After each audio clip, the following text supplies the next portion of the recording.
jer ti je to poznato da se jako bojiš da ćeš izgubiti svog dečka, muža, svog partnera. A zapravo, čega se mi toliko bojimo? Pokušaj razmišljati ovako.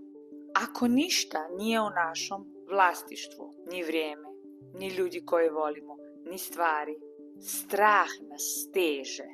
A kada nas stegne, mi zbog toga živimo manje.